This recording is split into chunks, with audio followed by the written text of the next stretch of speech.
After nearly 5 years of appeals, Dino Moretti, reputed lieutenant of the Franco crime family, was released from prison today and acquitted of all charges in connection with the murders of police officer Frank Castle and his family.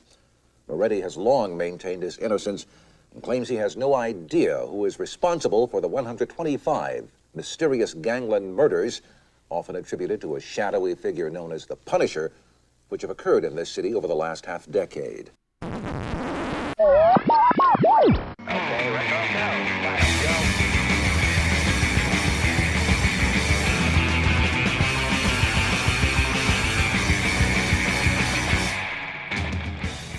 Hello and welcome. Welcome and hello. This is Wait, You Haven't Seen? It's a show where we talk about movies, and specifically, we talk about a movie at least one of us has never seen before. I'm your host, Travis, aka TV's Travis. This is episode number 264. And our movie this week is 1989's The Punisher. And joining me to talk about it, returning to the show, it's JayDimes. How you doing, man? What's up? I'm good. How are you? Good, good. All right, so before we get too deep into it, what's your history with The Punisher? 1989's Wow. The Punisher. So, I probably watched this in the late 90s when I was in high school. So, we used to have this video store around the corner from my house. And on Tuesdays, it was $1 new releases and $2 catalog movies. Okay. And I would basically walk in on Tuesday and I would like just pick up a stack of movies and I'd watch them for the next couple of days. And Punisher caught my eye because one, it's the Punisher and I'm a comic book guy. Right. But two, because it had Louis Gossett Jr. in it. And my dad was a big Louis Gossett Jr. fan. So like, you know, Officer and the Gentleman was one of his favorite movies. And so I picked it up thinking, oh, you know, I'll tell my dad Louis Gossett Jr. and he may stay up and watch it. And he did. We watched the movie. But also like Dolph Lundgren, I was like, oh, Dolph Lundgren is in this? Like other than like Rocky and He-Man, like I didn't really remember him being in anything Sure. else. And so I was like, okay, this has got a good cast of people. Let's see how they do it. So I picked it up and loved it. And I think I actually ended up buying it on DVD later. Nice. I'm not sure where that DVD is. Mhm. But yeah. Nice. Yeah, so I don't remember this movie coming out, but I do remember seeing the box for it at the video store, and I remember hearing about it, but most of what I heard was from people saying, oh, it's terrible, you don't want to watch it. Oh, it's an awful movie.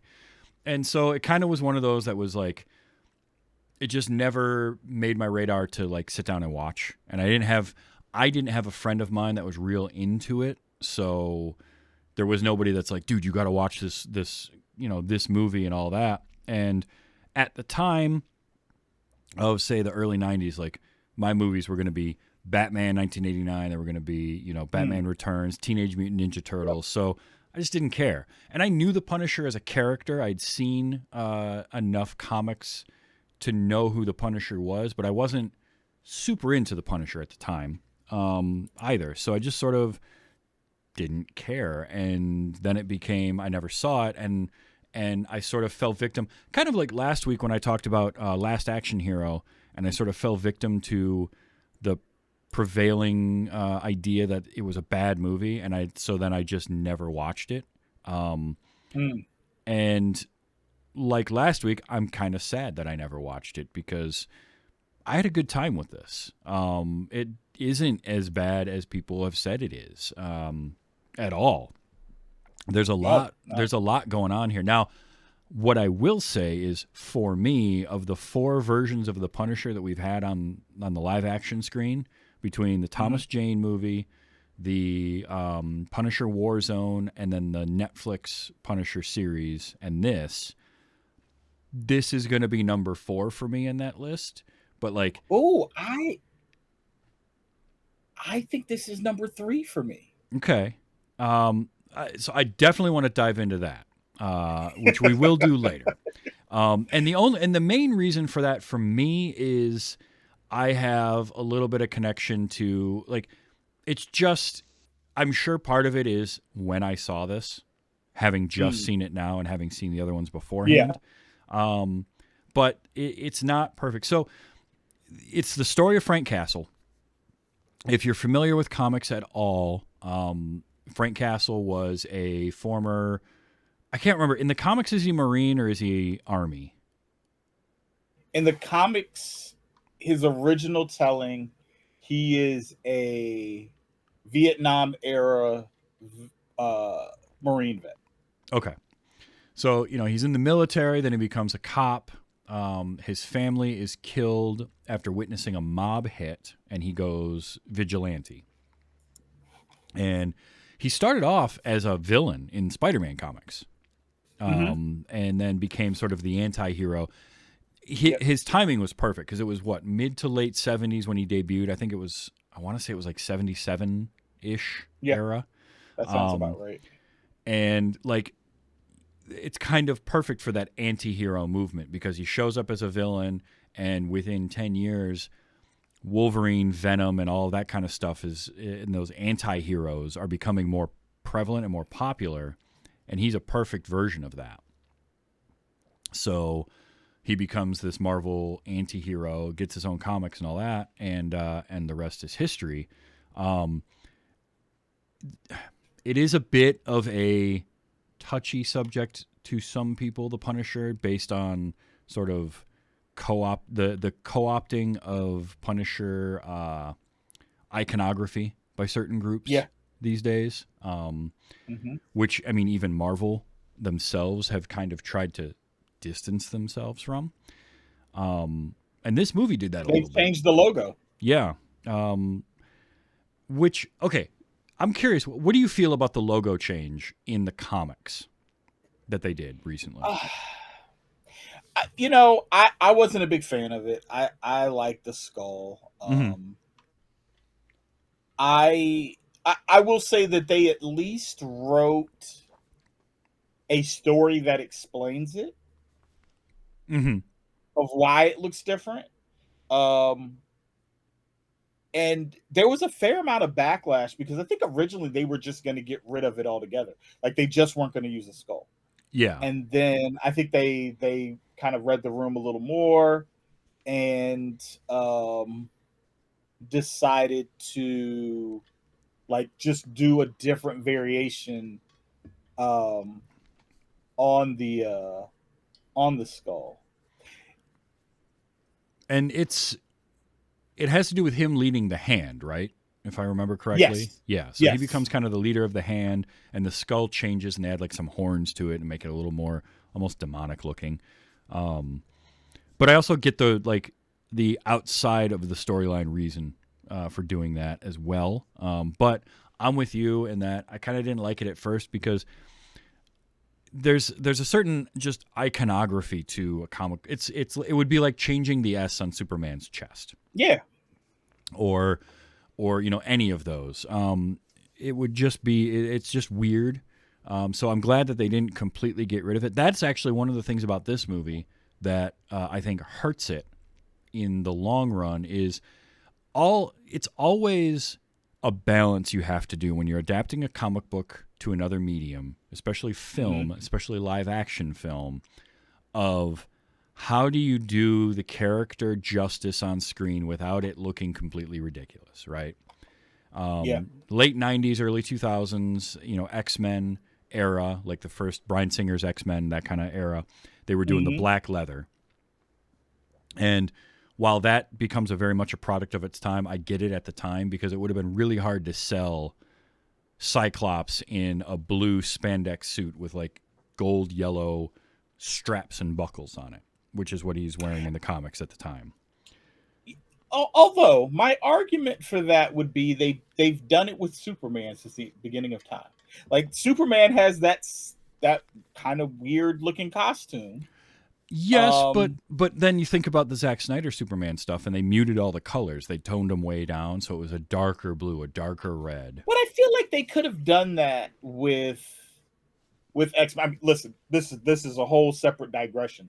But I feel like maybe one of the issues that X-Men runs into, and I love those movies, Um, I love the ones more than I've loved most of the ones that have come after his trilogy. But I do think that um, if they had stuck a little more to the color scheme, that it would have been better. I mean, I don't disagree with that. I understand the reasoning for not doing it at that time. The late 90s, it would have been tougher to sell than today. But Mm-hmm. but I agree with you in that I think the colors work. I think the kind of the hyper real version of a comic book works. One of the things I didn't like about the Zack Snyder Superman was muting the colors. If you're going to have him in a suit that is effectively, for lack of a better term, spandex, just give us the bright colors. Give us the bright red and the bright blue, and make it that. Which eventually they kind of do with. I think Supergirl in The Flash has a little bit brighter color. Like Batman is always dark and brooding anyway, so you can get away with grounding that a little bit more. Early seasons of Arrow on the CW stuff. One of my favorites. They toned down and they went for a very more realistic look. And then as that series progressed and as they started bringing in the Flash and everything else, they let the color come out a little bit more and they went a little more comic book. And I think all of that worked better. I think it worked a lot better when and Ollie they've done that in all the Batman movies. Like Batman has never used an all black costume, like especially like what they used in '89. Right. That's true. So yeah, I mean, and this movie here, The Punisher, comes out the same year as Batman '89, and Batman 1989. So it's hard for people, if you are a fan of movies right now, and especially comic book movies over the last, say, 10 to 15 years, you might find it difficult to believe that, like, the 80s was not a period of comic book movies happening at all, let alone any sort of scale. Like, you had Superman, and until 1989, that was pretty much it. Outside of Superman, comic books were relegated to the small screen, or they were box office bombs like Howard the Duck. Yeah. Which, good old Howard the Duck. Look, I got a soft I've spot still for Howard never the seen Duck. that. Really? Never seen that movie. Nope. I did it on the show a while back. It's fun. It's bad. It's not a good movie, but I have fun with it. And so, but like that was what was happening with comic books at the time. It was a lot of, like, Stan Lee was trying to get a lot of Marvel stuff optioned, but it was all small screen. It was the Incredible Hulk TV series, the Spider-Man TV series, the Incredible Hulk TV movies they were doing in the mid to late 80s. And you had Superman, and even Superman, by the time of this movie coming out in 1989, Superman had Superman 3 and 4, which were diminishing returns, right? The budgets were shrinking. The box office was a little bit lower. Like Superman 4, its biggest problem is it just had no budget. And so it looks like, if you compare Superman 1 and 2 with Christopher Reeve to 4 looks so cheap and so like slapdash in comparison. It's the difference between a made-for-TV movie and a theatrical movie. And so, like, that was the landscape of comic book movies at this time. And so this movie gets made, and it didn't even get a theatrical release in the United States. Like, it was released in theaters all over the world, but the U.S., it never got a full, like, first run. It played a couple of festivals, and it didn't even play those until 1990, 1991, because New World Films was the producer of this. They were the studio behind it. They were bought by another company. I can't remember the name now. But the company that bought them had no interest in doing theatrical release. So they went straight to video with this. So it went to video and Laserdisc. But it never got... Yeah, it never got played in theaters. And it's kind of a bummer that happened, because I feel like this could have done decent. It still made... $30 million. Yeah, worldwide $30 million on a $9 million budget. Listen, I mean, they did good. And there were talks of a sequel to this. at one point. In like 1990, they were going to do a sequel to it. It never materialized, in part because I guess Lundgren didn't have either a great time making it or he didn't love the final product. And so that happened. There was some kind of behind the scenes sort of making of drama making this movie. The guy that wrote it, I'm gonna butcher this name. I believe it's Boaz Yakin. If that's wrong, I'm sorry.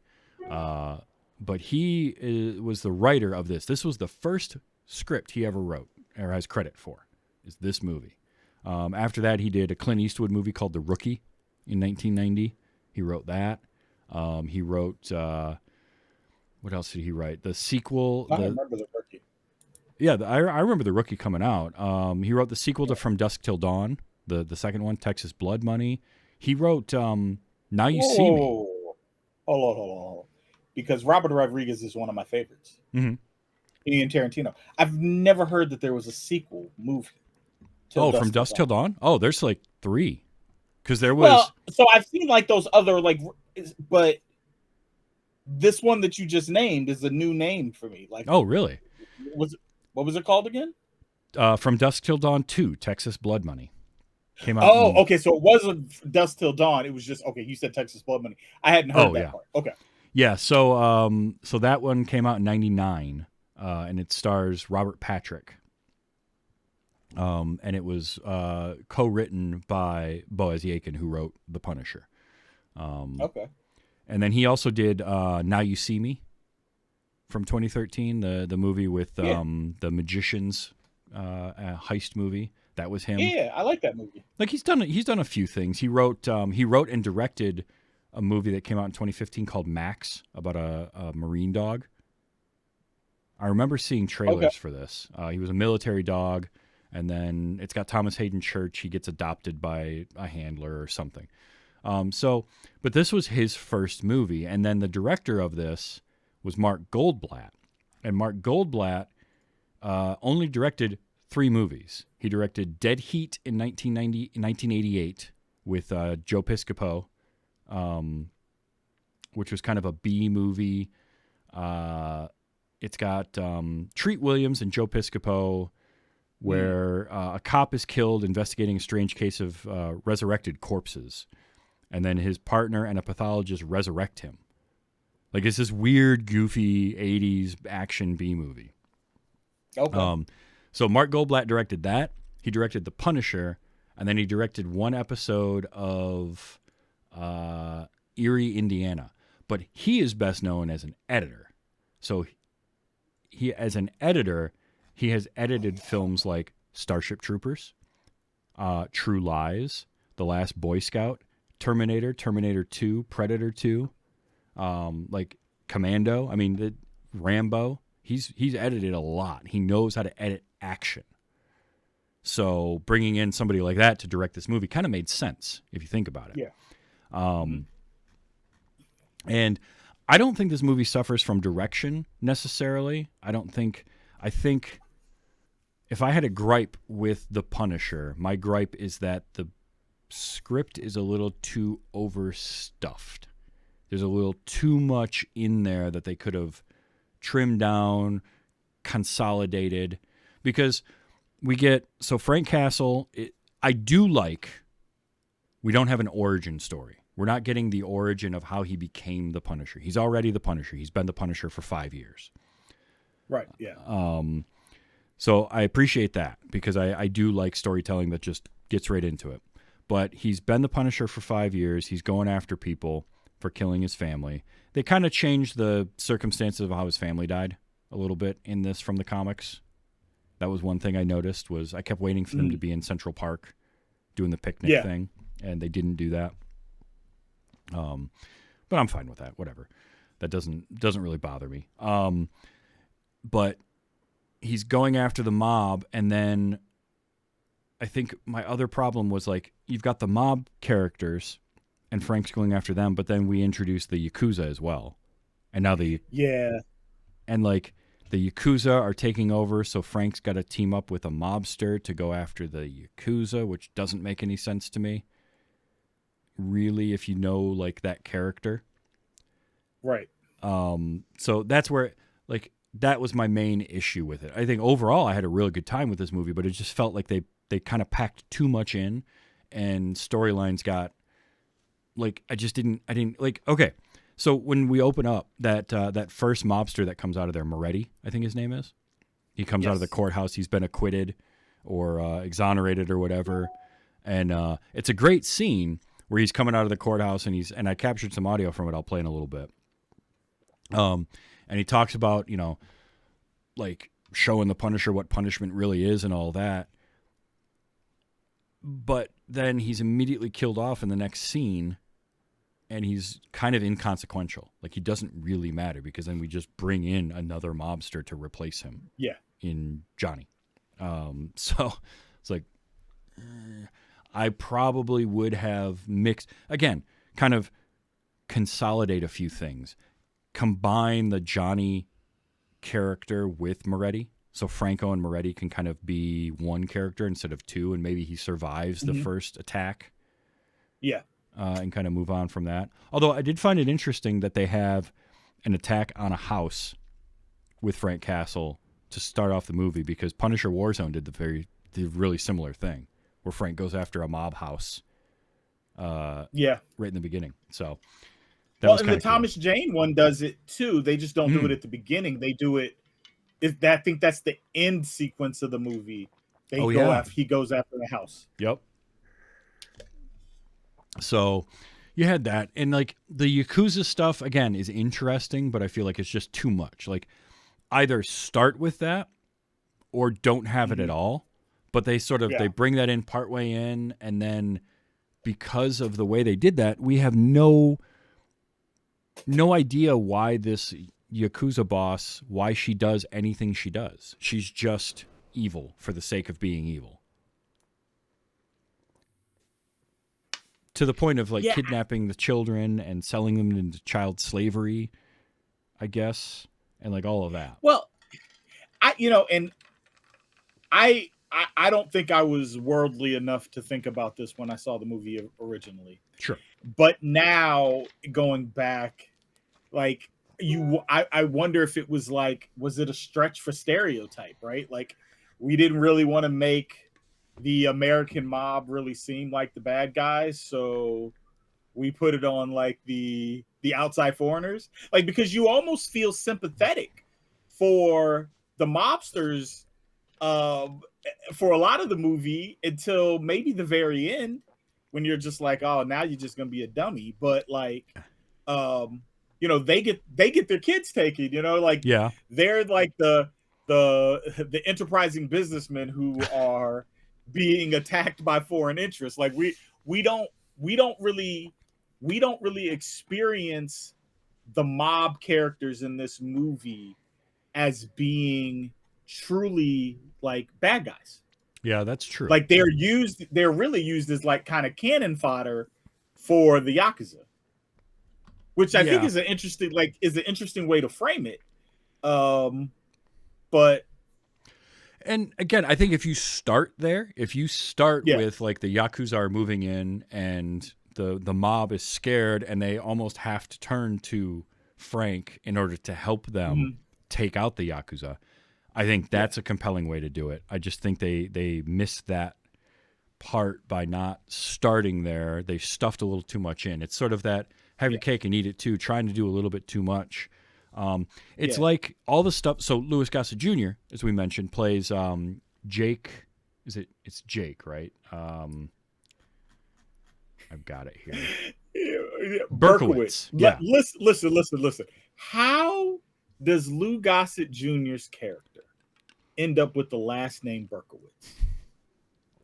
I don't know at all, because that character was written with no actor in mind, or certainly not Lou Gossett Jr. Like he was not thought of to play a character named Berkowitz.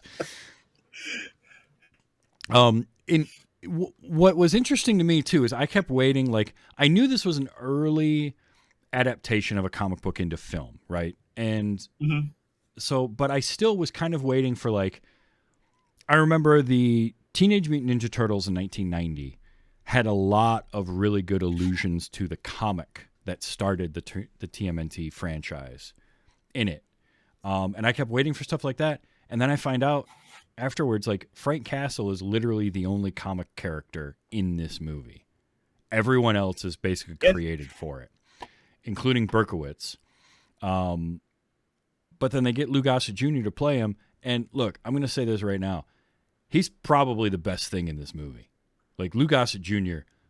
brings it. He is, like, he ain't phoning it in. He is intense. He is doing his thing. I loved that. I wanted more of him. There's not enough of him in the movie. I think that's the biggest issue I have with the character, other than Louis Gossett Jr. being named Berkowitz, is there's not enough. Because when he starts off, like, when the Nancy Everhard's character, Sam Leary, comes up to him and it's like, hey, I want to be your partner. And he's like, I don't work with a partner anymore.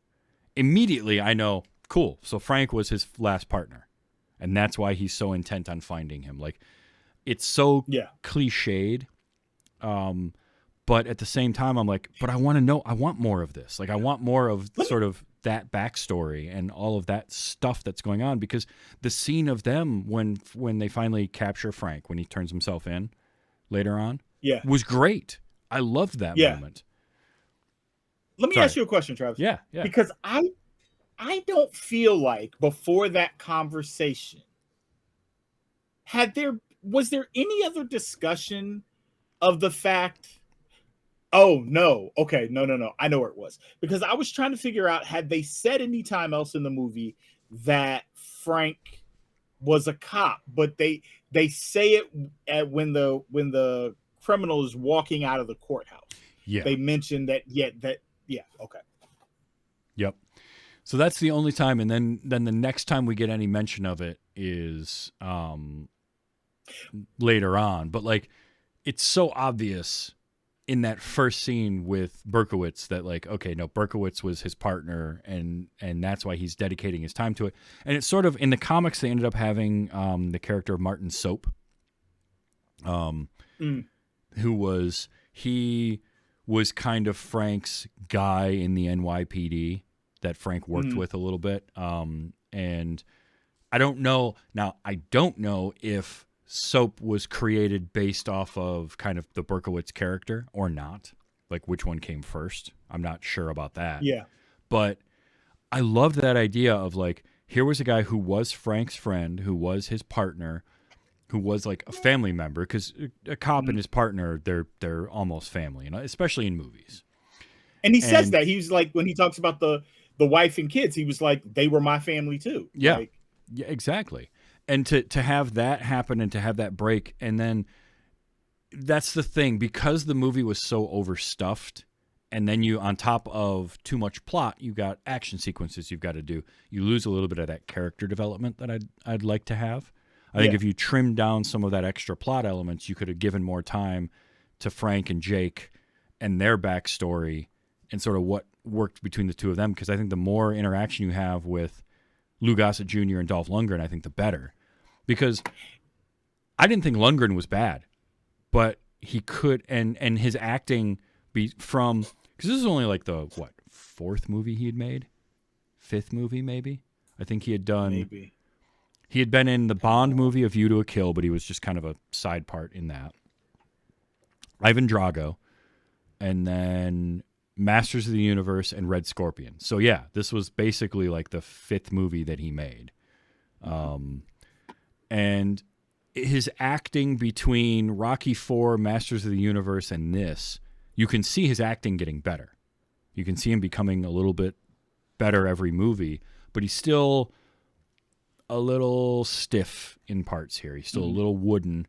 And some of that works for this character. Sure. In fact, I read that some of it, because one of my notes was like, he just looks like he's ready to fall asleep all the time. Like, he's supposed to be brooding and dark and like upset about things, but he looked to me like he was just like ready to take a nap at all times. Yep. And I guess that was a thing Dolph Lundgren actually did. Like, he kept himself from sleeping to look sleep deprived because he felt like that's how Frank Castle would be, which from an acting standpoint is pretty cool. And knowing that, it kind of helps a little bit because there's moments in this where he's really good. I do think so. Like that moment at the end with the kid, I thought was good. There's a few moments here and there where I think he's good, but there's other times where he just feels like he wasn't given enough time to do the acting parts of it. Now the physical stuff, like him playing Frank Castle, it's a great look, right? Because I mean, Lundgren's a freaking giant. You know, he's right. What, 6'5", 6'6", like chiseled out of stone. I mean, he's got the body of a Greek god, especially in the late 80s. Mm-hmm. And they darkened his hair, and he looked the part. Although the stubble got to me, because that stubble was like, was it me or was that sort of there and then gone and then back? Yeah, I think you're right. The stubble is very comic accurate.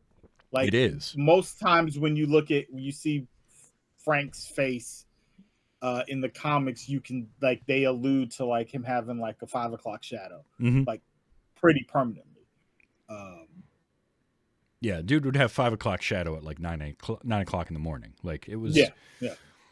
I mean, when's he gonna shave? You know, I mean, like he ain't got time to shave. No, he's busy, man. He lives in a sewer, for crying out loud. Like, come on. Which was another moment where when they're in the sewers looking around, and I'm thinking, 5 years you've been looking for this guy, and you never once thought to look in a sewer or a subway tunnel. I mean, who wants to live in the New York sewers? Like, who would? So here's a question for you: is it New York? Do they? Because I don't know if they ever say it is. And then I read. You're right. I read a trivia don't know thing. That they ever say it is. Yeah, they don't say it. Like I assume that because it's the Punisher. But I read a trivia that the map in Berkowitz's office that he points to with all the red dots on it was a map of Seattle. But they never say like what city it is either. So yeah, I think I felt that because I know that the comic he's based in New York. Yeah, I mean, I remember, but yeah, I don't think they ever actually said it for the movie. I think I just stuck that in there. Yeah, like that was my main issue with the Thomas Jane Punisher movie was honestly just changing the setting, putting it in Tampa, which I got from a like cost standpoint of making the movie, but moving the story to Tampa didn't make sense to me because it's sort of, I was talking to a friend of mine, and it's like it would be like having Peter Parker grow up and live in Cleveland. It doesn't work for the character. It doesn't make sense. So much of the character is about being from New York. So much about Frank Castle is he was an NYPD cop and the mafia in New York. Well, also in the Thomas Jane version, he's not an NYPD cop. He's an FBI agent. That's right. That is right. I forget about that completely. Which I think that movie is better than I remembered it being initially, but I need to go back and rewatch it. There's definitely parts of it that are better than they have any right to be, and Thomas Jane is great. But it was changing him from an NYPD cop and moving it out of New York just killed it for me at the time. I can appreciate it more now, but certainly initially. You know what kills that movie for me? What's that? And it kills me to say it. I think Travolta goes too far over the top in that movie. He is just chewing all of the scenery, right? Like he is Charles Dance in Last Action Hero levels of scenery chewing. And having just watched that, it's fresh in my mind. But the thing with Last Action Hero was it was meant to be satirical, and so the overacting makes sense. And I think Travolta was, but it was, again, that was what, 2000, was that 04? 03, 04, right in that era? Early to mid 2000s. And so Travolta was doing that. This was not long after Battlefield Earth. Ugh. And, you know, that era of Travolta, he was way hamming it up. Swordfish was right around there. That was him. And yes. So, like, he mellowed back down and kind of came back. It's funny because, like, him and Nick Cage, we were talking pre-show about Face Off and them both being in that and completely hamming it up there. But, like, they both have had kind of similar careers in a lot of ways, but I feel like Cage gets away with more. Like he can go a little further, and like people are just like, that's Nick just being weird. Whereas Travolta gets derided, I think, sometimes unfairly, but in the case of playing Howard Saint in The Punisher, yeah, it was a little bit much tonally to the rest of the movie. I think that's where it comes to. And you know, that just kind of happens. I will say, okay, I'm going to pronounce this wrong. I know it, but I believe it's Joran Krabi or Krabby. That sounds right. As Johnny Franco. First of all, I love him. Like, when I see him, my initial thought is The Fugitive. He was excellent in The Fugitive. That is why he kept looking familiar to me. It's because I know him from The Fugitive. Yeah, and he's so good at playing that slick,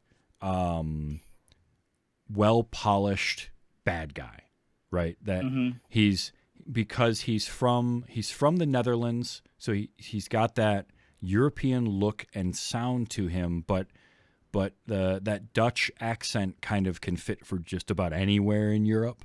Like you can very easily make him into anywhere vaguely European. So he's kind of chameleon-like in that, and he has a great look to him, especially in this era, this early to mid 90s era. And he's so good at playing those characters because he is very charismatic, and but he can be just sort of like underhanded and sneaky. And so I loved him. And again, it's like I was saying, trim down some of the fat. Make him be the guy that's getting exonerated at the beginning, coming out of the courthouse. He just happens to survive the attack at the house that Frank initially gives. Can I tell you, like, one of the things that I find funny about this is we've talked about, like, uncramming the movie. Uh-huh. But it's only 90 minutes. I know. That's the amazing thing.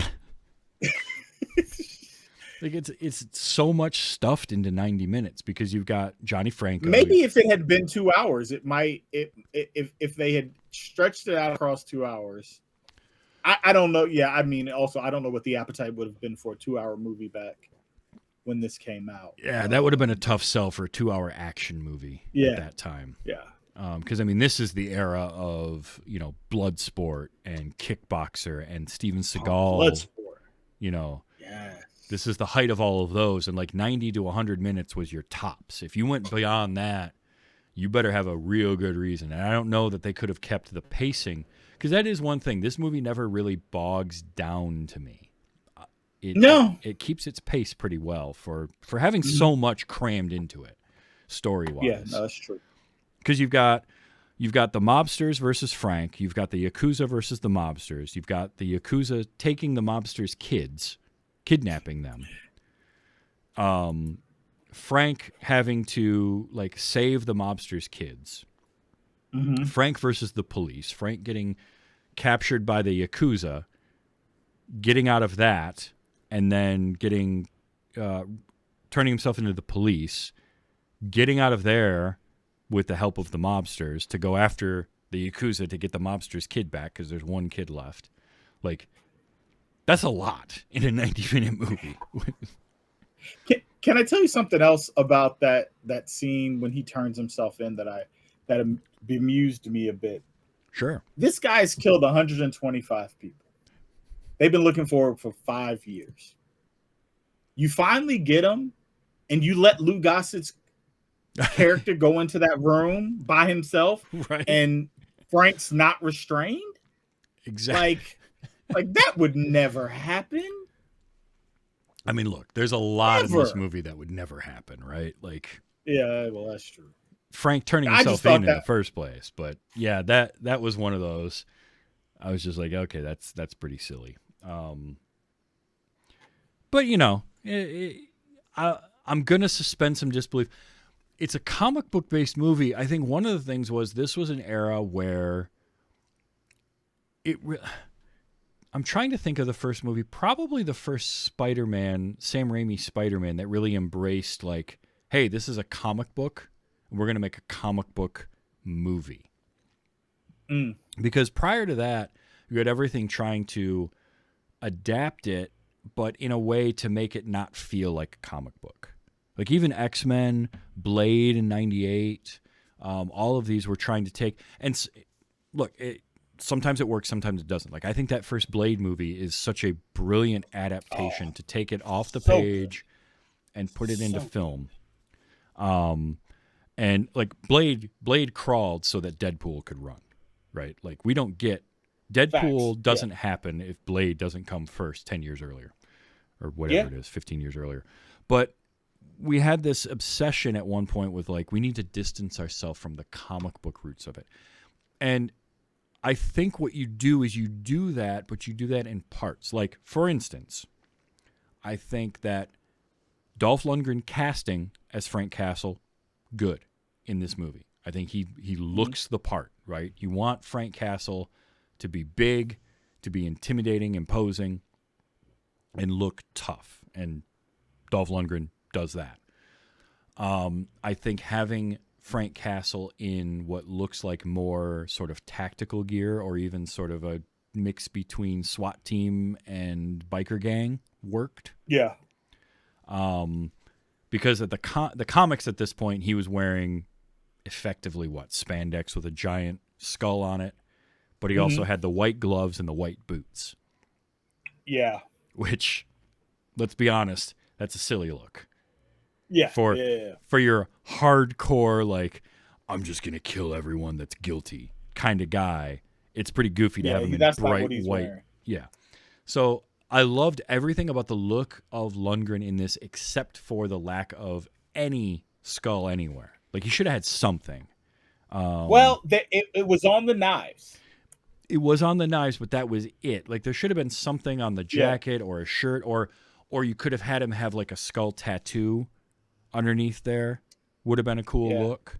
Like you could have done something with that, because what it does is it makes somebody who's not a fan of the comics be like, okay, so it's just a dude in black leather. And if you're a fan of the comics, you're like, well, where's the skull?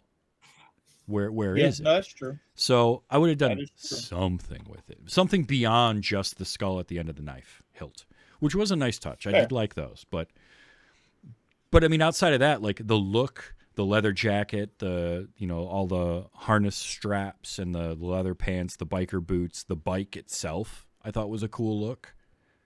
And how everything was black, but then like dirty and dusty. Right, like his bike wasn't just jet black; it looked like a bike that had been not that bike looked like it had been around since the Vietnam War. Yeah, and it wasn't like it wasn't cleaned, it wasn't well maintained. It ran, it started and it went, but he didn't put a lot of TLC into that bike. It was much like his jacket having all the kind of scratches and cuts and dust all over it. Like it's just stuff that he has, and he doesn't maintain it, but because he doesn't care. And I think that was also he's riding that bike through the sewer. So right, exactly. So what's the point of cleaning it? Because you're going to ride it through a sewer. So I loved all of that. I loved all of that part of it. The black hair. I think Dolph. The stubble almost gave him like a skull look to his face too, which was kind of interesting in some of those shots. I even thought like the voiceover wasn't great in that shot. They have it towards the beginning of the movie and then at the end of it where it's like the tracking shot through the sewers and it's voiceover from Frank. I love the look of that, and then like zooming in on him and he's sitting there naked, like in his pose, kind of meditating. Yeah. I thought that was kind of that was interesting to me. The voiceover was maybe do another take. Okay, let's do one more and have a little feeling to it. But like I love the idea of that. I love and that's another part of it is like, correct me if I'm wrong. In the comics, Frank, prior to sort of becoming the Punisher even went so far as to being part of the church and kind of being like a church going sort of citizen in his military background. And then, because I remember in Punisher Warzone, for instance, he meets with like a priest and he talks about being in the seminary at one point. And so I'm trying to remember Punisher Warzone. But Warzone is like, I feel like Warzone is like is it the third iteration? might be. So I might there be is a little off. There's Punisher. I should know. I have all these comics. So there's the initial, I want to say like 6-issue miniseries that they run. Mm-hmm. That's done. I want to say the art's done by Mike Zeck. Because those books were a pain in the butt to find. And then there's Punisher War Journal. Yep. That comes after that. And then I want to say Warzone is later. Like Warzone might be like the mid-late 90s. Okay. Was War Journal the one that Garth Ennis did? As I think Garth Ennis kind of No. So the Garth Ennis one is a Punisher Max series. Okay. And I think that was no. Is that? And I just looked it up, by the way. He did start as a character in 1974, so I was a couple years off. Jerry Conway, John Romita, and Ross Andrew created him for Spider-Man in 74. Maybe it wasn't a Max series. But I remember the series that you're talking about Garth Ennis did. Because Garth Ennis, like, he gives the whole, like, the Vietnam thing for Punisher. Like, he takes it all the way back for that. Oh, wow. That's later than I thought. It's like 2000. The Garth Ennis one? Yeah, Garth Ennis and Steve Dillon. It was just titled The Punisher, and that was 2000, 2001 era, kind of April to It's a April. great series. And that was under Marvel Knights, which makes sense. Knights. Okay. Yeah. So he kind of, and then after that was Punisher in Punisher Max, which was also Garth Ennis. So. Okay. No, that makes sense. But like it's an interesting character because of sort of the ways you can go with him too. Because you can make him very, like, they've gone super hardcore with him. They've gone more lighthearted with him. You can go, like, one of the things I loved about, all right, so there have been 4 major iterations live action on screen. I don't know how many animated versions have happened because I'm not fully up on all that. But, like, you've got Punisher 89, Thomas Jane's Punisher, Punisher Warzone, and then the Netflix stuff with Bernthal. Yep. Those are sort of the 4. And Tom Jane's Punisher was real, kind of trying to be that real gritty, little over the top with Travolta, but overall really trying to kind of ground it. I did love. I honestly really enjoyed Punisher Warzone for what it was, because it's just bonkers. Like, they leaned into the comic book nature of the Punisher. Yeah, they get the violence right. Yeah, because it's hyper violent, it's hyper realistic, and then you balance that out by having Jigsaw just be a cartoon character, and Looney Bin Jim is like just a goofball, and it balances out that hyper violence so well. And I gotta say, Ray Stevenson, like, rest in peace. First of all, yes, rest in peace. But if you want to take Frank Castle and put him on screen visually, Ray Stevenson with that flak jacket with the high collar, and like that scrawled on skull, like, they just nailed the look there. It was so good. And Stevenson is 6'4", and he's got that imposing look, and he's just got that RBF all the time, and he just looks mean. Because Thomas Jane brought a great intensity to it, and I think Thomas Jane is good. There was something about Stevenson that I like better. And then Bernthal, I kind of give him a little bit of sort of, he's on his own, right? Because, like, he didn't have just a single movie to do it in. Lundgren, Thomas Jane, and Stevenson had one movie, an hour and a half to 2 hours to try and portray this character. John Bernthal got a couple episodes of Daredevil plus his own series for two runs. Like, and he... Did he get 2 runs? Yeah, there were 2 seasons. Okay. Yeah. And I mean, he brings so much depth to that character because he's able to explore it more. And like, one of the things with Frank Castle that I love as a character is he's not a hero, right? He's not somebody to look up to. He's not Superman. He's not Captain America. Mm-hmm. He's really not a good guy, but he's doing stuff that kind of almost needs to be done in a way. And so because of that, he's very tortured.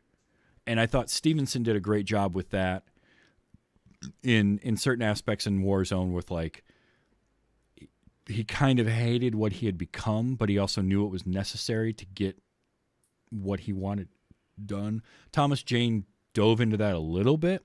And I think had he been able to continue the character, he could have done it well. And Bernthal just got to. He got to really live within all of that stuff and show the torture that, you know, Frank is going through. And it's unfortunate when other actors don't get to do that, but you see pieces of it. You see the bits and pieces and like, oh man, they could do so good if they were just given the chance. Which is why I don't think Dolph was bad in this. No. And he just needed more time to give that torture. And that's where, again, more story for Frank and Jake and versus the mob, as opposed to the Yakuza and all the extra stuff, because we just got too many things going on at once to really follow any one character. So Frank becomes a little bit one note in this, just a little bit. And same thing with Lady Tanaka. Like, she's just kind of there to be bad and be evil. Yeah. Sam Leary, Nancy Everhard's character, what's the point of her? Why is she in this movie? She's there to... She's got a scene where she's like, I want to be your partner. And the whole crux of that scene is her saying, I believe Frank Castle is the Punisher. And then she's kind of forgotten until Frank is being transported. And she's like, look, Berkowitz he cared about you and all this. And we're like, how do you know all She is the one that figures out that he's in the sewers. Because I think the other linchpin for her is that her youth allows the believability that she would like use the computer and figure out the algorithm and all that stuff to like extrapolate that, oh, he's under the city. Yeah. Right? Like, that's a good point. Yeah. They didn't, but they really didn't give her enough. Like, they could have given her more. They could have. And I think it would have been kind of interesting to have a little bit more for her and have, again, we needed more focus on Frank, Berkowitz, and Leary, and those three versus whatever bad guys you want, instead of having both the sort of European, Italian mafia and the Yakuza. Like, maybe have something happen with the Yakuza and tease to be able to do that later on. Maybe towards the end, something like that. Or have the Yakuza be the bad guys all the way through it. But it was just a little bit too much. Like, Dino Moretti as a character doesn't really need to be there. You could combine him with Franco and make them one character. And then you've got Barry Otto's Shake. Because anytime you've got a vigilante, that vigilante has to have their guy on the street that has the information for him, right? Yeah.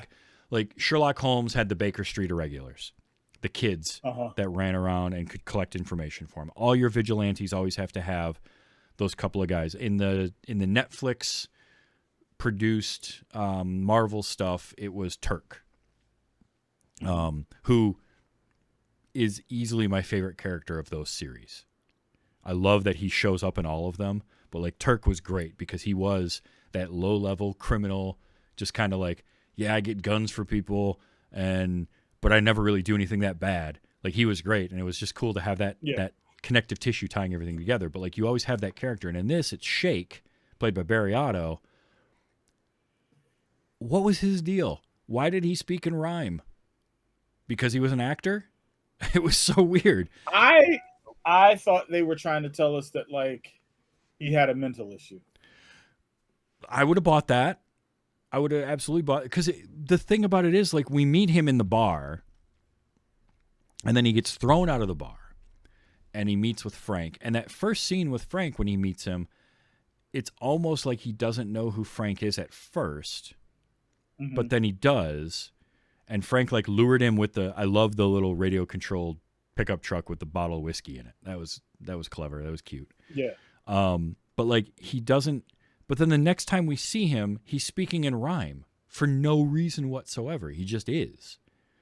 And I was like, that's just weird. I don't get it. Like, I get it's the quirk of him being an actor, but you don't always have to explain and hold my hand for everything, but a little bit of explanation would be nice. Just a little bit. Would have been helpful, yeah. Just a smidge. Just a touch, you know. Also, one other actor I got to mention, because I saw this and my geeky ass noticed it right away, is one of the... So there's Johnny Franco, and then there's like the 4 other mob guys. Mm-hmm. And they have a couple of scenes before they all go to some meeting with Lady Tanaka at the restaurant, and then they're all gunned down at the restaurant or killed by the poison. One of those mob guys was played by Lanny Tupu, and he was the one with dark hair. And I don't think he actually has any speaking lines, but he's Lacone or Lacone. Lanny Tupu is, if you're a fan of Farscape, the series, Lanny Tupu was all over that. He played the character of Bylar Crace, and he also was the voice of the pilot of Moya. And because I'm such a big fan of that, I saw him, and he's so young looking here, and he's completely clean shaven, that it took me 2 scenes to realize who it was. Like, that is that? And I had to look it up, and I'm like, sure enough, yeah, it's Lanny Tupu. Although at the time he was credited as Larny Tupu, which is a weird way to redo his name. Like, they're throwing letters in there that don't even belong. But I always love finding actors like that, noticing those. That was fun for me. Did you know your guy from the Highlander was the original Want as the lead? I read I can't remember his name. Yeah, Christopher Lambert. I read that Lambert. Before we started recording tonight, that Lambert was originally wanted for the lead of this. I cannot picture him as Frank Castle. I really can't. It's real, because the thing is, when I think of Frank Castle, I think of somebody the size of Dolph Lundgren, Ray Stevenson. Even like Thomas Jane isn't that big, but he plays, and Bernthal isn't that big either, but they play very intimidating. Yeah.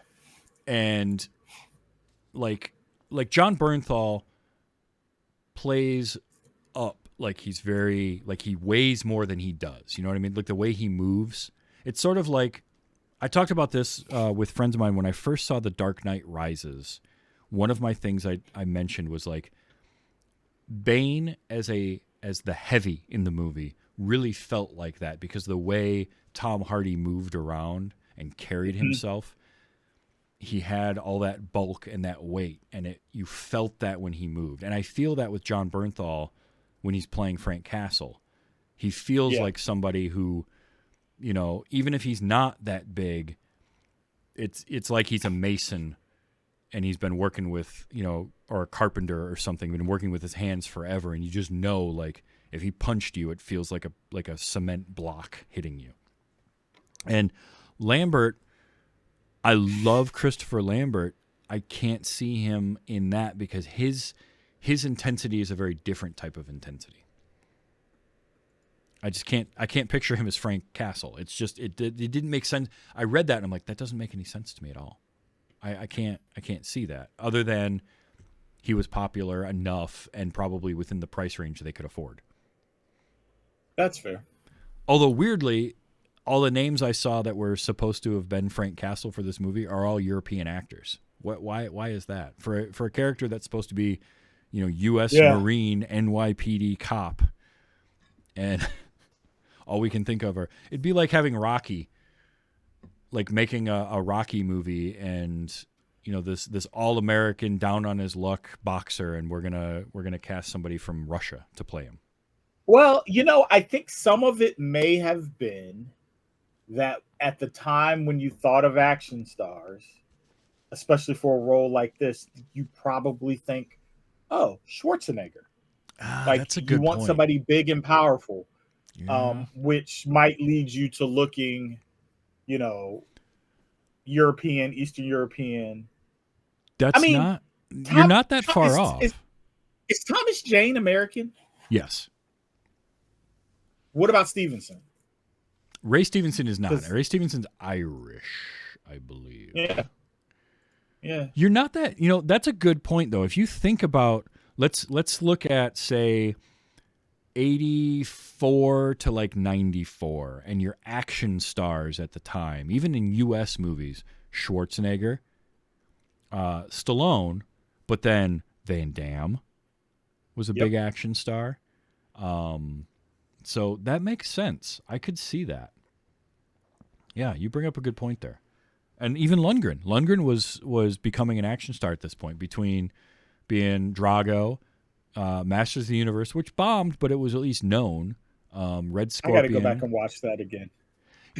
I watched it not that long ago for this show, and it's sort of one of those, it's not good, but it's not as bad as everyone says. And like, Lundgren isn't as bad as people want to make him out to be. He can be a little bit wooden, and it was early in his career, but yeah, he's fine. There's nothing wrong with him. He looked like, man. Oh yeah. Oh, he looked the part. He's no worse than Van Damme at all, especially in that era. He's no worse than Stallone in that era. If I'm being completely honest, like, none of them are that bad.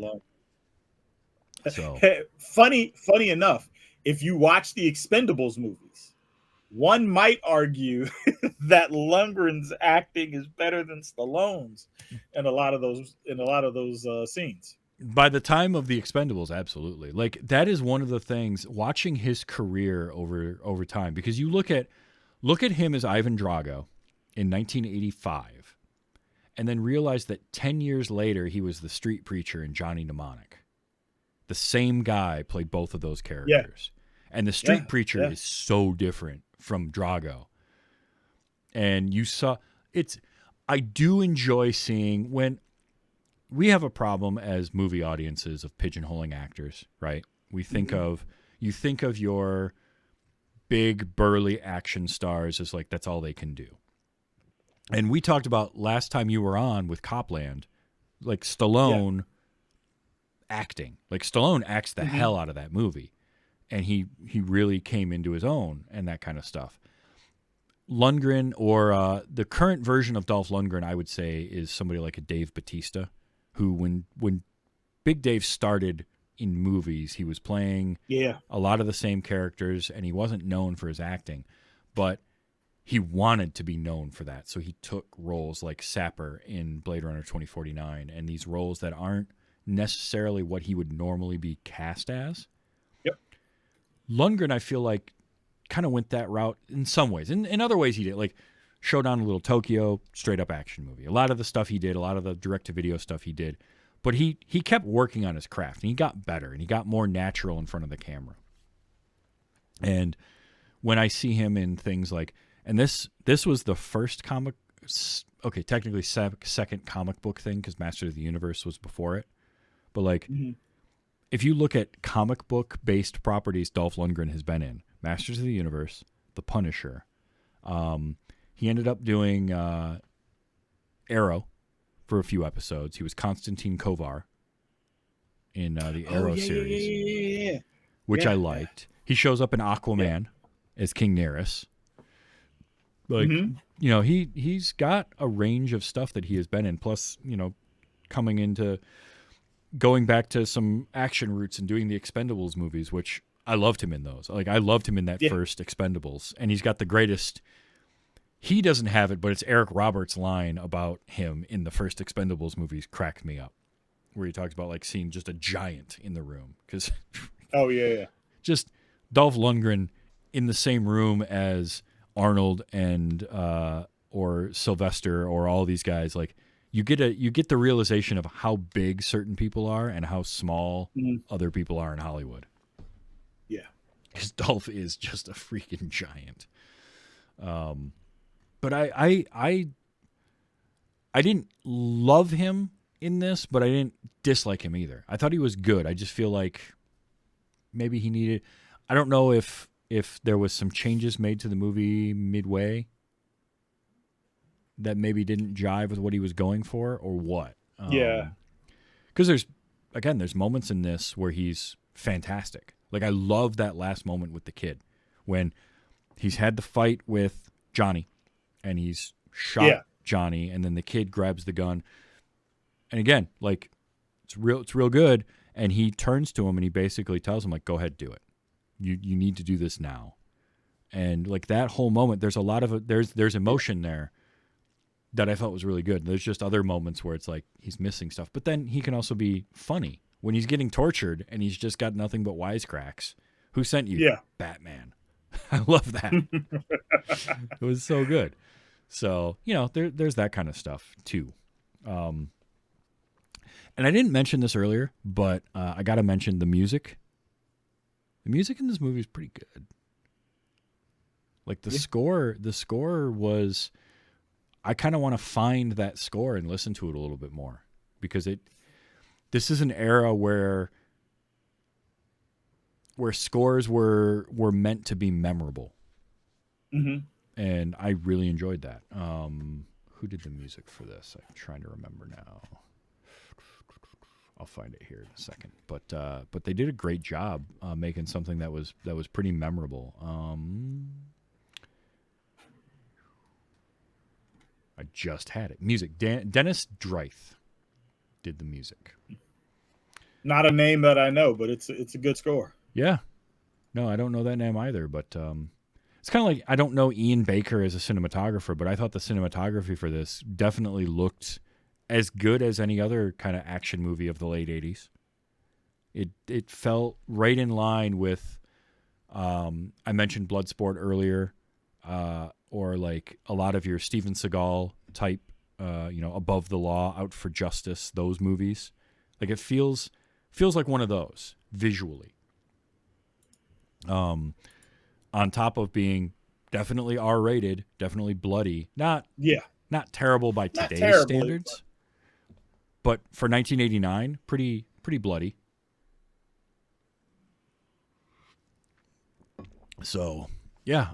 Do you have a favorite moment in this? Was there anything that really stood out to you? I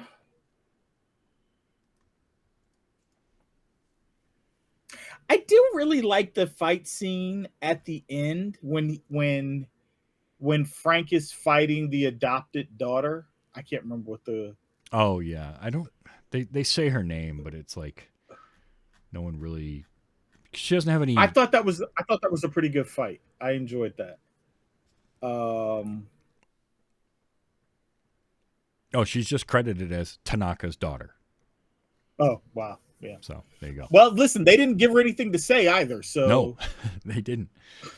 Because there was a few moments like that where, like there was just weird stuff. Because they go into the Yakuza stronghold, and it's Frank and Johnny. Which, again, I gotta spend a little bit because I feel like there's no way Frank Castle would work with a mob boss. Yeah. But okay. For the purposes of this movie, I'll let that go. They get in there. I loved the aesthetic of like the lights go out, so the emergency lights come on, so everything's got that red glow to it. I loved that look. But when they disappear and the guys shoot and don't hit anything, and then they come out from the side panels, like how did they get in there in the first place?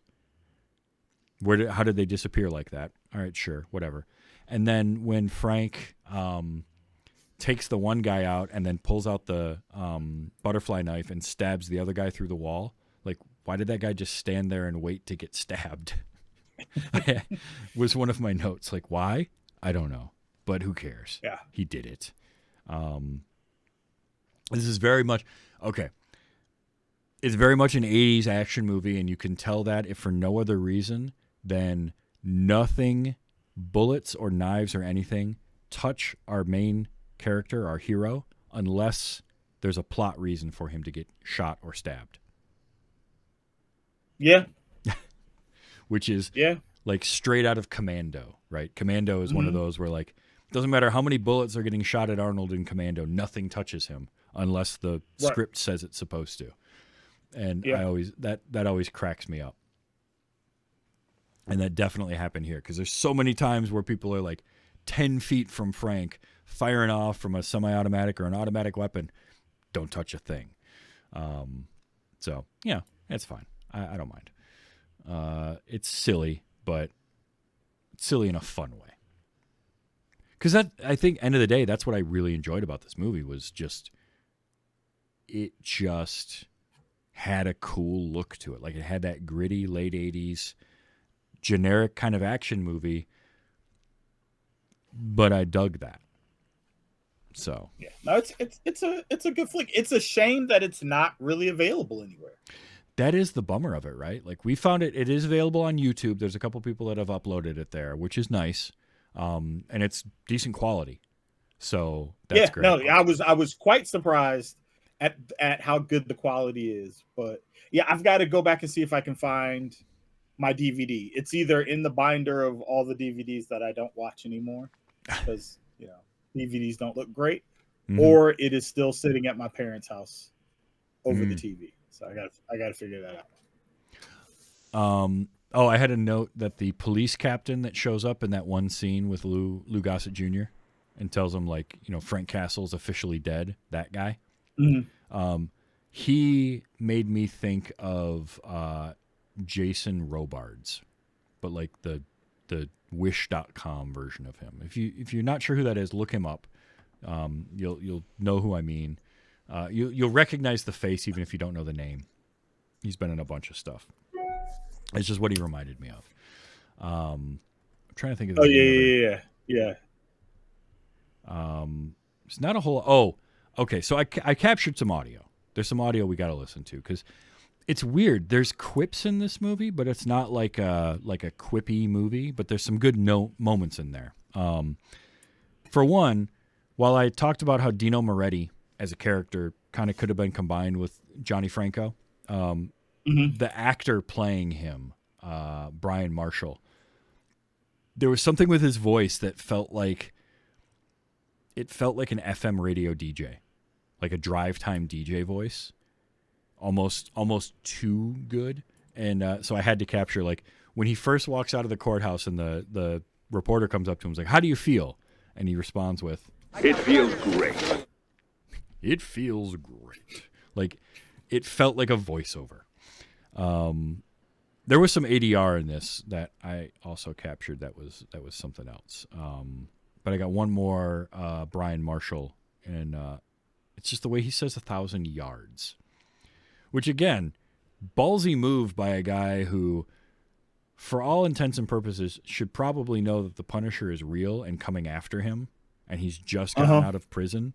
And he says on live TV, like, this is some Tony Stark in Iron Man 3 level balls to be like, "If he ever shows up within 1,000 yards of me, he'll find out what the word punished really means." It was the way he said 1,000 yards. Yeah. It was very, very northeast. That was almost Boston. Yeah. It was getting there. The character of Sam Leary introducing herself to Lou Gossett Jr. and just his reaction to her when she says, "I was the hooker." Oh, right. It was so good. Man. Oh, Lou was so good in this. You know how much crap they would get for that line today? Oh, there's a few. There's a few. I'm not moments sure in that this. line would get out of the room. No, that today. wouldn't have made it out of the writer's room. There's a few things in this movie that definitely date it. Yeah. There's a moment where I feel like it's almost traditional Chinese music being played over the Japanese Yakuza, which felt a little strange. They do drop an F slur at one point about the French, which definitely wouldn't make it today. Nah. But the hooker one too. I was the hooker. Oh yeah, like that's how he remembers her. Was just that cracked me up. When all the mobsters get together, which again, here's a cool like plot idea, right? The mob in New York are trying to consolidate and work together. I thought was kind of neat. Like the idea of the head of one of the families being like, no. The idea of crime families needs to go away. That's old. We need to move forward. I thought was kind of cool. And then it sort of gets swept under the rug because of the Yakuza thing. But all of them working together. So you've got different factions of organized crime guys at the dock.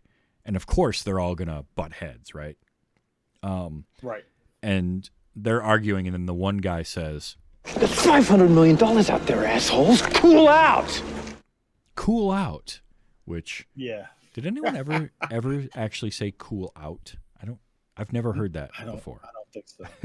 Only Cool. people that didn't understand that the term was chill out, maybe, just Chill out, yes. Cool off, yes, but cool out, Yes. I've never heard. cool out is not as terrible. I did love the mobsters are kind of worthless and idiots angle that some things went through. Like the whole scene where they're checking in on the radios as Frank is taking guys out, that cracked me up. Where like they go to Red 2, how's your section? Yeah. And Red 2 responds with like, It's dead here. and then immediately gets shot, or it's fine here, and then gets an arrow to the chest. Like that, I loved that. That was just silly and so much fun. This one I got because this is from later on when Frank goes to rescue the kids.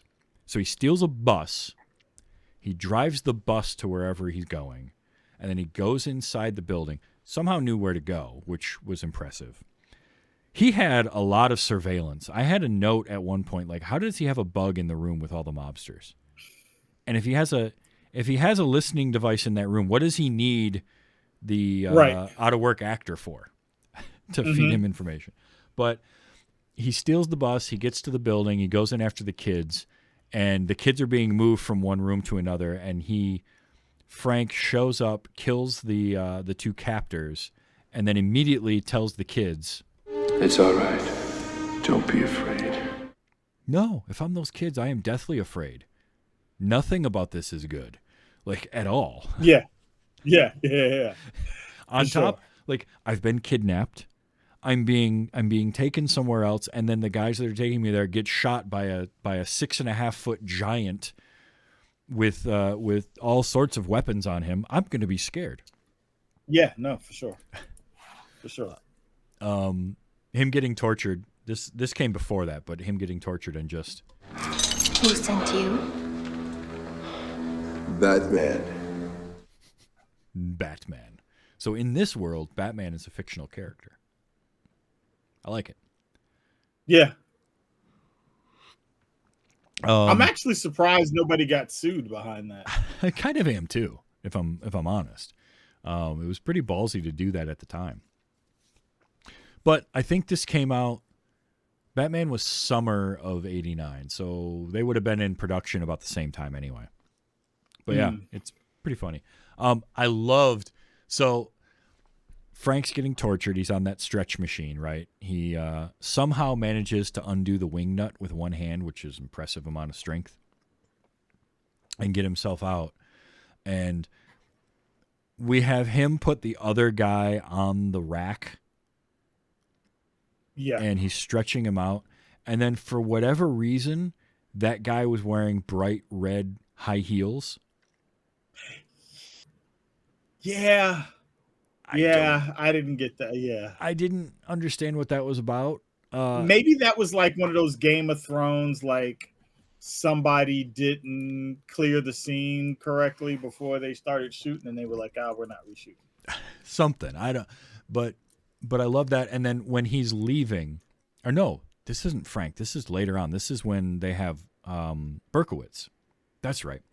So jump ahead a little bit. Berkowitz is captured by the mob, by the Yakuza.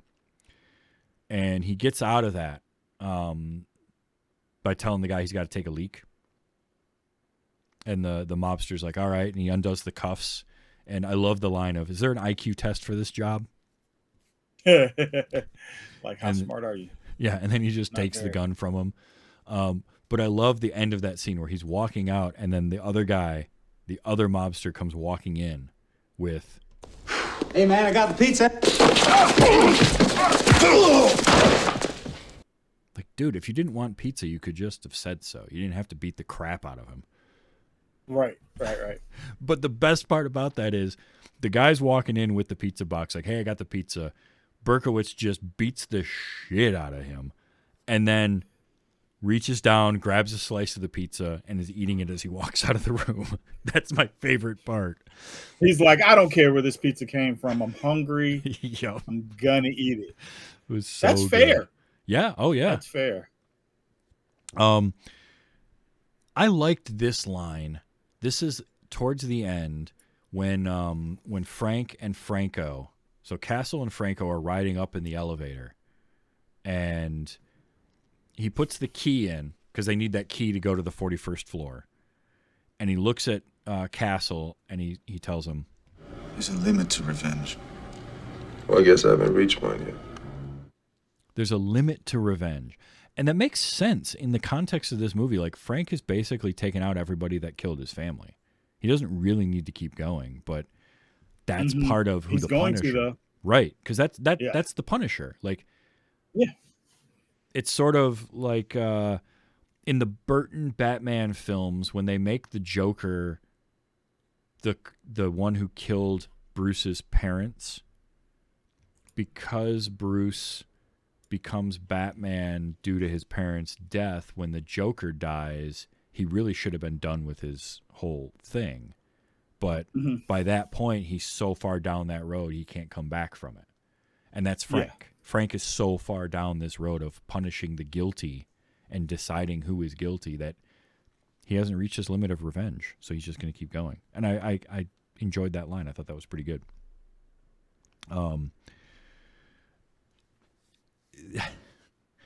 The kids. So the kids getting kidnapped was sort of like meant to be a really big plot point, but then kind of forgotten in a few ways. But there was some real bad ADR on one of those kids.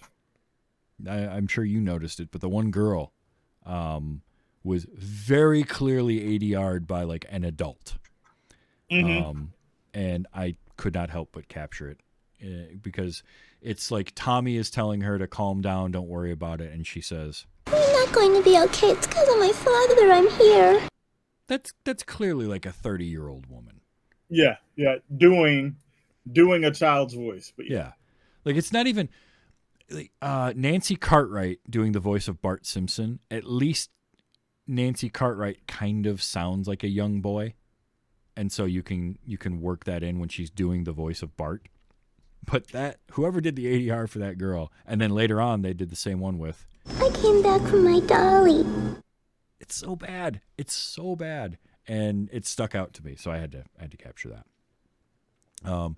As well as, normally I will find laughs.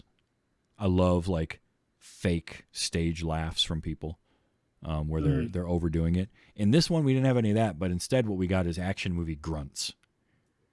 And those are my second favorite thing to a fake acting laugh, is the ADR sounds of fighting and the grunting and groaning that you'll do for all of that. Because you can just imagine, I can just picture somebody having to sit in a recording booth and watch footage of like an action scene and add in the hits, the sound of getting hit and all of that. So I captured a couple of those because these are too good for Dolph. There was this one.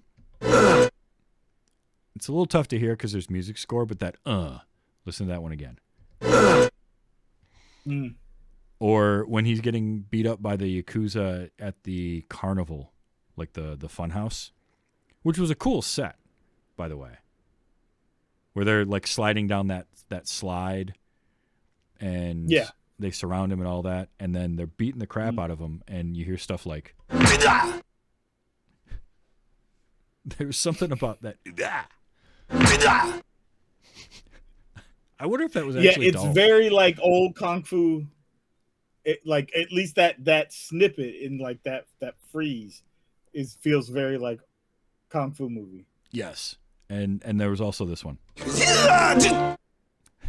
That's very 70s kung fu movie. I don't know who that is or what sound he's supposed to be making, but I loved it. I loved every second of that stuff. It's honestly, this was a lot of fun. Like this movie doesn't deserve the reputation of being really bad. Is it great? No. But most 80s 90s action movies aren't.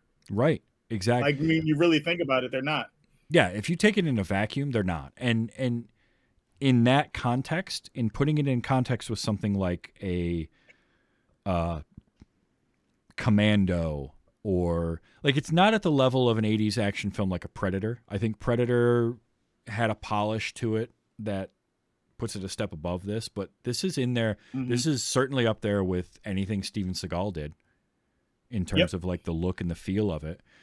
It just got a little bit bloated in the story. And I think if you had the visual of the skull on Frank somewhere and trim that story down a little bit, this could be really good. Now, the reason that I put it fourth in my Punisher pantheon is Punisher Warzone for me, I feel like is super underrated. And I did go see that in the theater. Sure. And so I've got kind of that connection to it.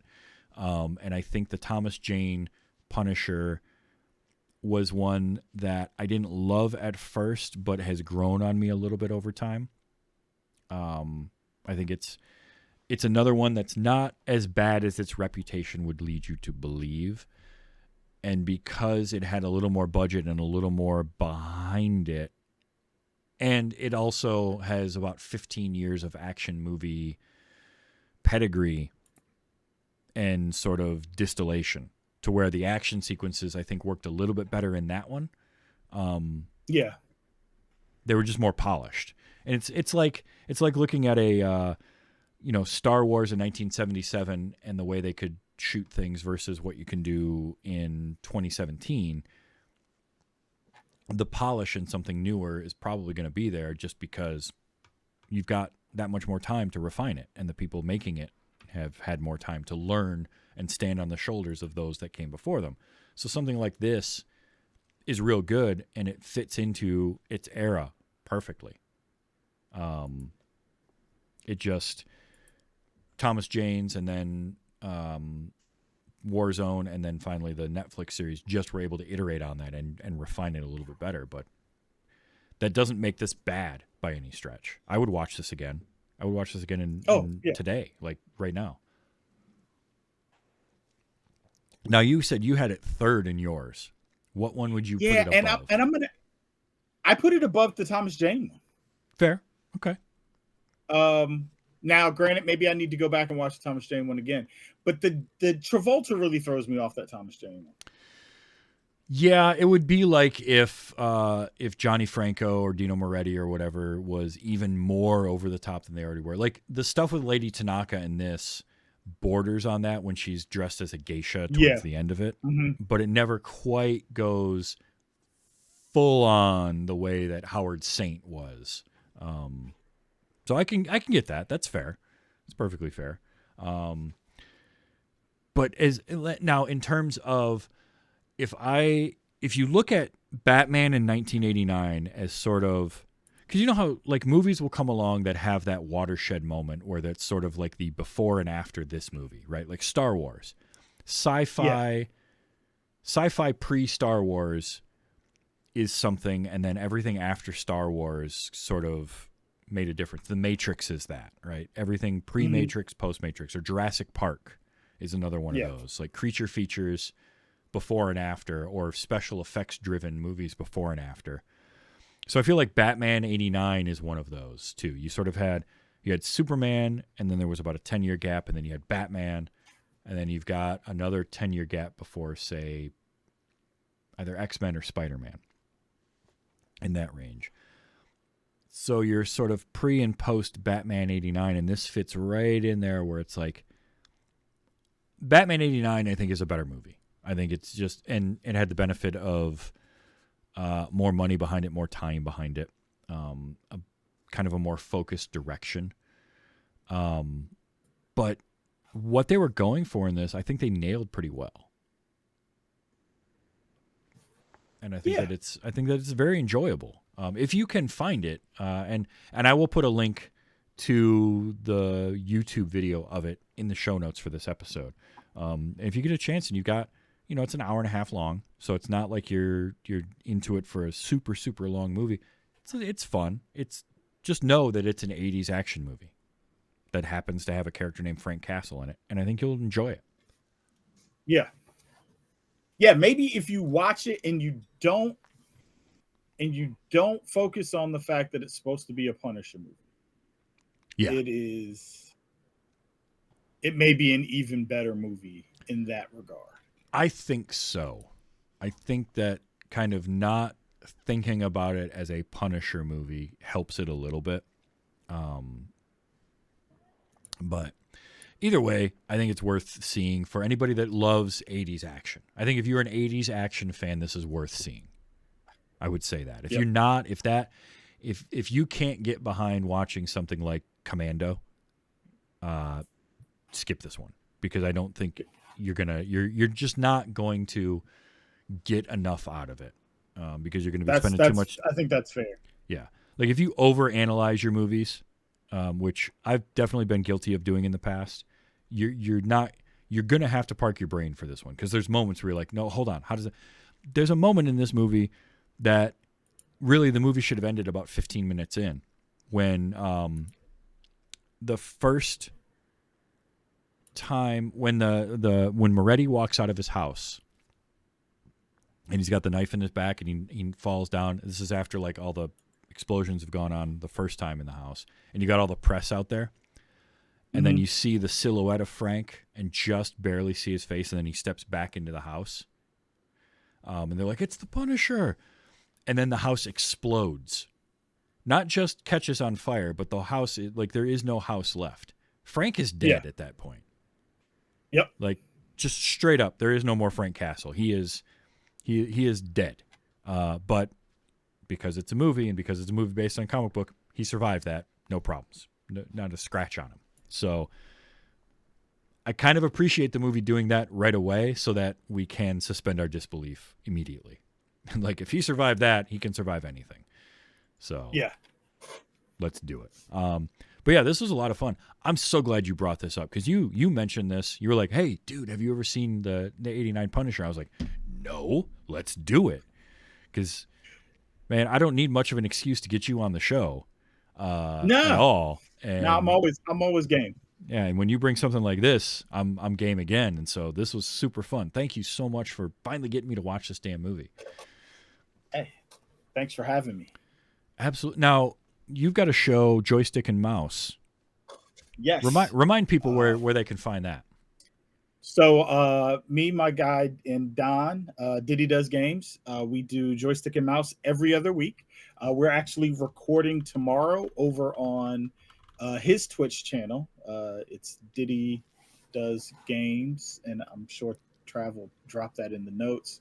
But yeah, every other Monday, it's a podcast about dads who don't really have enough time to game, but we try. So, and we go off onto our own little tangents about things that have nothing to do with gaming. So it's awesome. It's a great show. Definitely check it out. I will have a link for that for the stream and for the podcast itself in the show notes. So check that out. Joystick and Mouse.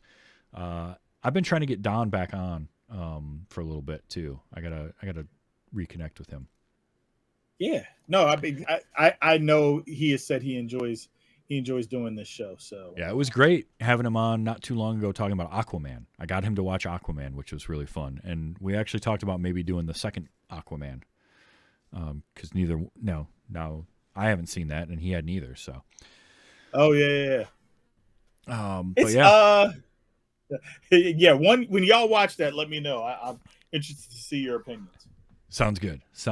Now this show I stream live Sunday nights, 8 p.m. Eastern time, twitch.tv/TV's Travis. You can come hang out in the chat, or at youtube.com/@TV's Travis is also live there.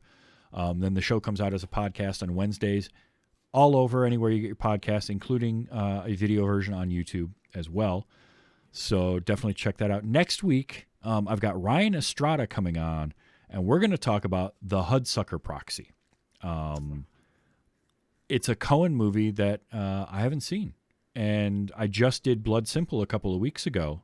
Their first movie, I hadn't seen that, and The Hudsucker Proxy is like one of the few other Coen's films that I haven't seen. That was on his short list of I will talk at length about that movie, and I was like, well, let's do it, because I love Tim Robbins and I love the Coen brothers. So that's good mix right there. That's what's coming up next week is The Hudsucker Proxy. I've also got Labyrinth coming up in a couple of weeks. I'm going to be doing that one live from Las Vegas, so that'll be a lot of fun. So definitely check those out. And if you want to financially back the show, you can do that at patreon.com/WYHS. Little as $1 an episode. And you can help me doing things like the live Vegas or the live Dragon Con that I'm doing later this year. You can also just go to tvstravis.com, follow the show there, see what stuff I'm working on. There's links to merchandise if you want to get my silly logo on something. You can always do that. So check all those out. tvstravis.com and all the social medias. I'm TV's Travis. JayDimes, man, this was tons of fun. We'll do this again sometime soon, for sure. Sounds great. Always happy to be here. Always have a good time. So excellent. And until next week, until The Hudsucker Proxy, just remember to enjoy your movies. And let's be excellent to each other. There's been Wait You Haven't Seen.